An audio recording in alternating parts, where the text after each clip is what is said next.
ਨਰਿੰਦਰ ਬੀਬਾ। ਸੰਗੀਤ ਰੂਹ ਦੀ ਖੁਰਾਕ ਹੈ। ਇਹ ਮੁਰਦਾ ਦਿਲਾਂ ਵਿੱਚ ਵੀ ਨਵੀਆਂ ਆਸਾਂ ਪੈਦਾ ਕਰ ਦਿੰਦਾ ਹੈ। ਸੰਗੀਤ ਪ੍ਰੇਮੀਆਂ ਲਈ ਸੰਗੀਤ ਹੀ ਰੱਬ ਦਾ ਰੂਪ ਹੁੰਦਾ ਹੈ। ਸਾਡੇ ਦੇਸ਼ ਵਿੱਚ ਅਨੇਕਾਂ ਗੀਤਕਾਰ ਹੋਏ ਹਨ ਜਿਨ੍ਹਾਂ ਨੇ ਆਪਣੀ ਮਧੁਰ ਆਵਾਜ਼ ਨਾਲ ਦਿਲਾਂ ਤੇ ਰਾਜ ਕੀਤਾ ਹੈ। ਨਰਿੰਦਰ ਬੀਬਾ ਪੰਜਾਬ ਦੀ ਲੋਕ ਗਾਇਕਾ ਸੀ ਜਿਸ ਦੀ ਸੁਰੀਲੀ ਆਵਾਜ਼ ਨੇ ਸਭ ਦੇ ਮਨ ਮੋਹ ਲਏ ਹਨ। ਆਓ ਪੰਜਾਬੀ ਲੋਕ ਗੀਤਾਂ ਦੀ ਇਸ ਮਲਕਾ ਬਾਰੇ ਹੋਰ ਵੀ ਜਾਣਕਾਰੀ ਹਾਸਲ ਕਰੀਏ।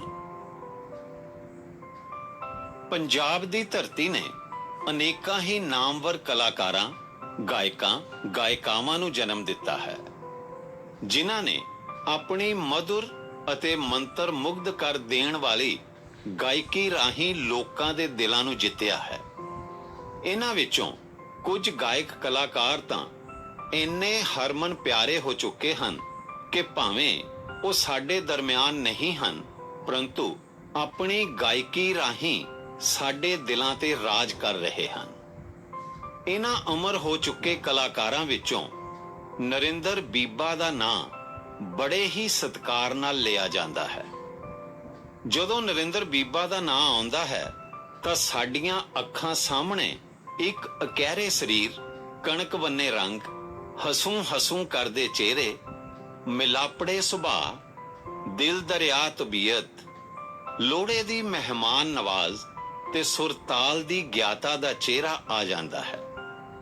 ਲੰਮੀ ਹੇਕ ਲਾ ਕੇ ਗਾਉਣ ਵਿੱਚ ਪ੍ਰਸਿੱਧ ਇਹ ਗਾਇਕਾ ਅੱਜ ਵੀ ਪੰਜਾਬੀਆਂ ਦੇ ਦਿਲਾਂ ਅੰਦਰ ਵਸ ਰਹੀ ਹੈ। ਨਰਿੰਦਰ ਬੀਬਾ ਨਵੀਂ ਤੇ ਪੁਰਾਣੀ ਪੀੜ੍ਹੀ ਦੇ ਵਿਚਲੇ ਸਮੇਂ ਦੀ ਗਾਇਕਾ ਸੀ। ਇਸ ਦਾ ਜਨਮ 1941 ਈਸਵੀ ਨੂੰ ਵਿਸਾਖੀ ਵਾਲੇ ਦਿਨ ਚੱਕ ਨੰਬਰ 120 ਜ਼ਿਲ੍ਹਾ ਸਰਗੋਦਾ ਪਾਕਿਸਤਾਨ ਵਿੱਚ ਹੋਇਆ। ਇਸ ਦੇ ਪਿਤਾ ਦਾ ਨਾਂ ਸਰਦਾਰ ਫਤਿਹ ਸਿੰਘ ਅਤੇ ਮਾਤਾ ਬੀਬੀ ਮਹਿੰਦਰ ਕੌਰ ਸੀ ਜੋ ਪੂਰੇ ਗੁਰਸਿੱਖ ਪਰਿਵਾਰ ਨਾਲ ਸੰਬੰਧ ਰੱਖਦੇ ਸਨ।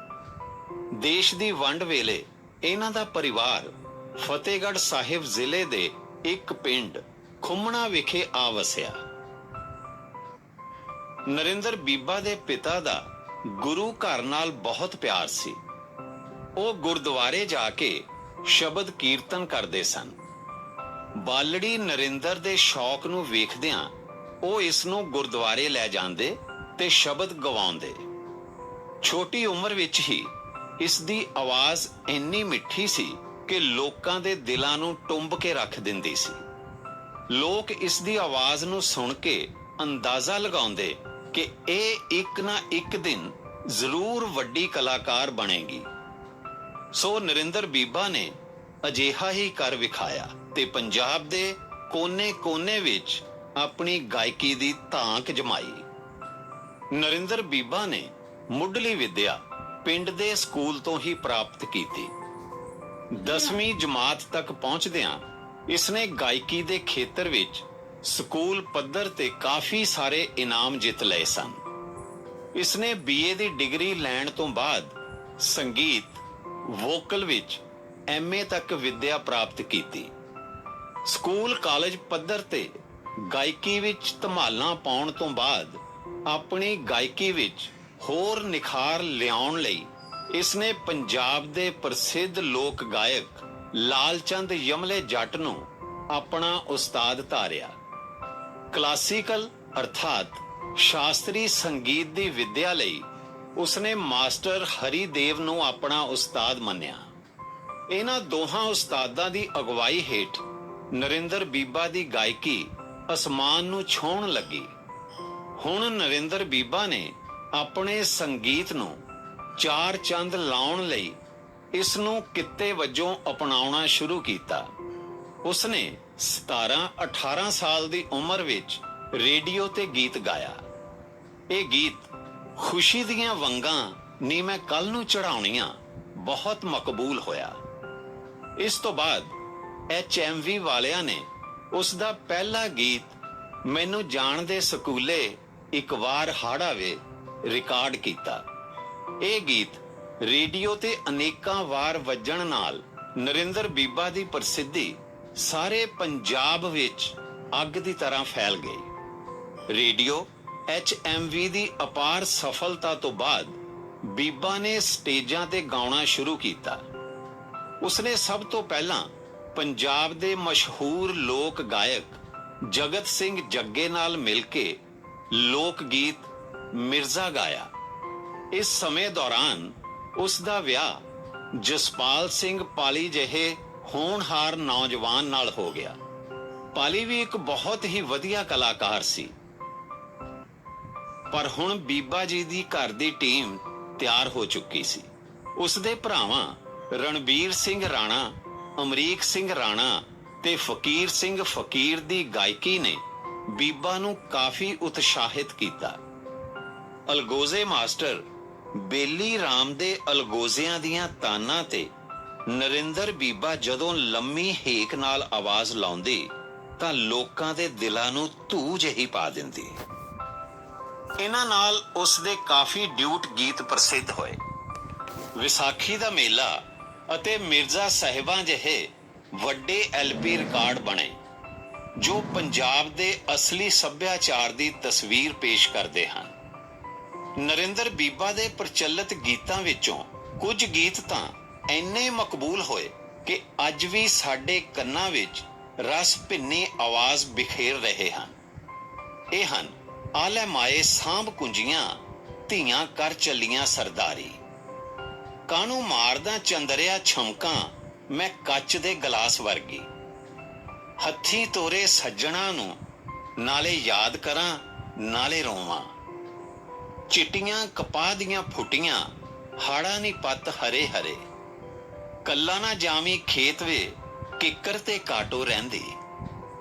ਹੁਣ ਤੱਕ ਨਰਿੰਦਰ ਬੀਬਾ ਦੀ ਪ੍ਰਸਿੱਧੀ ਇੰਨੀ ਕੁ ਫੈਲ ਚੁੱਕੀ ਸੀ ਕਿ ਉਸ ਨੂੰ ਫਿਲਮਾਂ ਵੱਲੋਂ ਸੱਦੇ ਆਉਣ ਲੱਗੇ। ਉਸ ਵਾਸਤੇ ਉਹ ਬੜੀ ਗਰਵ ਵਾਲੀ ਗੱਲ ਸੀ। ਬੀਬਾ ਦਾ ਸੁਪਨਾ ਸਾਕਾਰ ਹੋਣ ਤੇ ਆ ਰਿਹਾ ਸੀ। ਕਦੇ ਉਸਨੇ ਆਪਣੇ ਚਹੇਤੇ ਫਿਲਮੀ ਗਾਇਕ ਮੁਹੰਮਦ ਰਫੀ ਨਾਲ ਗਾਉਣ ਦਾ ਸੁਪਨਾ ਲਿਆ ਸੀ। ਸੋ ਇਹ ਰੀਝ ਉਸ ਦੀ ਪੂਰੀ ਕੀਤੀ ਪੰਜਾਬੀ ਫਿਲਮ ਤੇਰੀ ਮੇਰੀ ਇੱਕ ਜਿੰਦੜੀ ਨੇ। ਉਸਨੇ ਇਸ ਫਿਲਮ ਵਿੱਚ ਮੁਹੰਮਦ ਰਫੀ ਤੇ ਆਸ਼ਾ ਭੋਸਲੇ ਨਾਲ ਗੀਤ ਗਾਏ ਜੋ ਬਹੁਤ ਮਕਬੂਲ ਹੋਏ। ਗੀਤਾਂ ਦੇ ਬੋਲ ਸਨ, ਇੰਨੇ ਜ਼ੋਰ ਦੀ ਮਰੋੜੀ ਮੇਰੀ ਬਾਂਹ ਜੱਟ ਨੇ, ਤੇਰੀਆਂ ਮੁਹੱਬਤਾਂ ਨੇ ਮਾਰ ਸੁੱਟਿਆ। ਇਸ ਤਰ੍ਹਾਂ ਇਹ ਪੰਜਾਬੀ ਗੀਤਾਂ ਦੀ ਮਲਕਾ ਫਿਲਮੀ ਗੀਤਾਂ ਦੀ ਮਲਕਾ ਬਣ ਗਈ। ਇਸ ਫਿਲਮ ਤੋਂ ਬਾਅਦ ਉਸਨੇ ਅਣਗਿਣਤ ਪੰਜਾਬੀ ਫਿਲਮਾਂ ਦੇ ਗੀਤ ਗਾਏ ਜਿਨ੍ਹਾਂ ਵਿੱਚੋਂ ਸੰਤੋ ਬੰਤੋ ਅਤੇ ਦਾਜ ਬਹੁਤ ਪ੍ਰਸਿੱਧ ਫਿਲਮਾਂ ਹਨ। ਨਰਿੰਦਰ ਬੀਬਾ ਨੇ ਜਿੰਨੇ ਵੀ ਗੀਤ ਗਾਏ ਆਪਣੀਆਂ ਬਣਾਈਆਂ ਤਰਜ਼ਾਂ ਤੇ ਗਾਏ, ਕਦੇ ਕਿਸੇ ਹੋਰ ਗਾਇਕ ਦੀ ਨਕਲ ਨਹੀਂ ਕੀਤੀ। ਉਸਨੇ ਪ੍ਰਸਿੱਧ ਗੀਤਕਾਰਾਂ ਬਾਬੂ ਸਿੰਘ ਮਾਨ, ਇੰਦਰਜੀਤ ਹਸਨਪੁਰੀ, ਚਰਨ ਸਿੰਘ ਸਫਰੀ, ਨੰਦ ਲਾਲ ਨੂਰਪੁਰੀ ਦੇ ਗੀਤਾਂ ਨੂੰ ਤਰੰਨਮ ਪ੍ਰਦਾਨ ਕੀਤੀ। ਪੰਜਾਬੀ ਲੋਕ ਗੀਤਾਂ, ਫਿਲਮੀ ਗੀਤਾਂ ਤੋਂ ਇਲਾਵਾ ਬੀਬਾ ਨੇ ਧਾਰਮਿਕ ਅਤੇ ਇਤਿਹਾਸਿਕ ਗੀਤ ਵੀ ਗਾਏ। ਜਦੋਂ ਉਸਨੇ ਗੁਰੂ ਗੋਬਿੰਦ ਸਿੰਘ ਜੀ ਦੇ ਛੋਟੇ ਸਾਹਿਬਜ਼ਾਦਿਆਂ ਨਾਲ ਸੰਬੰਧਿਤ ਗੀਤ ਉਸਰ ਰਹੀ ਖੂਨੀ ਦੀਵਾਰ, ਲਾਲ ਖੜੇ ਨੀਹਾਂ ਵਿਚਕਾਰ ਗਾਇਆ ਤਾਂ ਪੰਜਾਬ ਦੀ ਕੋਈ ਵੀ ਅੱਖ ਨਮ ਹੋਣੋਂ ਨਾ ਰਹਿ ਸਕੀ। ਇਸ ਗੀਤ ਤੋਂ ਇਲਾਵਾ ਹੋਰ ਗੀਤ, ਦੋ ਬੜੀਆਂ ਕੀਮਤੀ ਜ਼ਿੰਦਾਂ ਨੀਹਾਂ ਵਿੱਚ ਆਣ ਖਲੋ ਗਈਆਂ, ਚੰਨ ਮਾਤਾ ਗੁਜਰੀ ਦਾ ਸੁੱਤਾ ਕੰਢਿਆਂ ਤੇ ਸੇਜ ਵਿਛਾਈ ਬਹੁਤ ਪ੍ਰਚਲਿਤ ਹੋਏ। ਉਸ ਦੇ ਵੱਡੇ ਰਿਕਾਰਡ ਸਾਕਾ ਸਰਹੰਦ, ਸਾਕਾ ਚਾਂਦਨੀ ਚੌਂਕ, ਮਿਰਜ਼ਾ ਸਾਹਿਬਾਂ, ਸੱਸੀ ਪੁੰਨੂ, ਹੀਰ ਰਾਂਝਾ ਆਦਿ ਬਹੁਤ ਪ੍ਰਸਿੱਧ ਹੋਏ। ਜ਼ਿੰਦਗੀ ਦੀ ਨਿਰੰਤਰ ਚਾਲ ਚੱਲਦਿਆਂ ਨਰਿੰਦਰ ਬੀਬਾ ਦੇ ਜੀਵਨ ਵਿੱਚ ਇੱਕ ਬਹੁਤ ਦੁਖਦ ਘਟਨਾ ਵਾਪਰੀ ਜਦੋਂ ਉਸ ਦਾ ਪਿਆਰਾ ਜੀਵਨ ਸਾਥੀ ਜਸਪਾਲ ਪਾਲੀ ਉਸ ਦਾ ਸਾਥ ਹਮੇਸ਼ਾ ਲਈ ਛੱਡ ਗਿਆ। ਤਦ ਤੋਂ ਨਰਿੰਦਰ ਬੀਬਾ ਦੀ ਜ਼ਿੰਦਗੀ ਵਿੱਚ ਇੱਕ ਨਵਾਂ ਹੀ ਮੋੜ ਜਿਹਾ ਆ ਗਿਆ। ਉਸ ਦਾ ਦਿਲ ਟੁੱਟ ਗਿਆ। ਉਸਨੇ ਸਭ ਤਰ੍ਹਾਂ ਦੇ ਪੰਜਾਬੀ ਗੀਤਾਂ ਤੋਂ ਸੰਨਿਆਸ ਲੈ ਕੇ ਆਪਣੇ ਆਪ ਨੂੰ ਧਾਰਮਿਕ ਰੰਗਾਂ ਵਿੱਚ ਰੰਗ ਲਿਆ। ਨਰਿੰਦਰ ਬੀਬਾ ਨੂੰ ਪੰਜਾਬੀ ਗਾਇਕੀ ਦੇ ਖੇਤਰ ਵਿੱਚ ਕਾਫੀ ਮਾਣ ਸਨਮਾਨ ਮਿਲੇ। 1972 ਵਿੱਚ ਉਸ ਨੂੰ ਨੰਦ ਲਾਲ ਨੂਰਪੁਰੀ ਅਵਾਰਡ ਨਾਲ ਸਨਮਾਨਿਆ ਗਿਆ। 20 ਅਕਤੂਬਰ 1999 ਨੂੰ ਉਸ ਨੂੰ ਫੁੱਲਾਂ ਨਾਲ ਲੱਦ ਕੇ ਇੱਕ ਸਜੇ ਹੋਏ ਹਾਥੀ ਤੇ ਬਿਠਾ ਕੇ ਉਸ ਦੇ ਘਰ ਤੋਂ ਪੰਜਾਬੀ ਭਵਨ ਲੁਧਿਆਣਾ ਲਿਆਂਦਾ ਗਿਆ। ਪ੍ਰੋਫੈਸਰ ਮੋਹਨ ਸਿੰਘ ਯਾਦਗਾਰੀ ਮੇਲੇ ਵਿੱਚ ਉਸ ਨੂੰ ਪਿੱਤਲ ਦੇ ਸਿੱਕਿਆਂ ਨਾਲ ਭਰੀ ਗਾਗਰ ਭੇਂਟ ਕੀਤੀ ਗਈ। ਪੰਜਾਬ ਦੀ ਕੋਇਲ ਨਰਿੰਦਰ ਬੀਬਾ ਸੰਗੀਤ ਨੂੰ ਹੀ ਆਪਣਾ ਰੱਬ ਸਮਝਦੀ ਸੀ।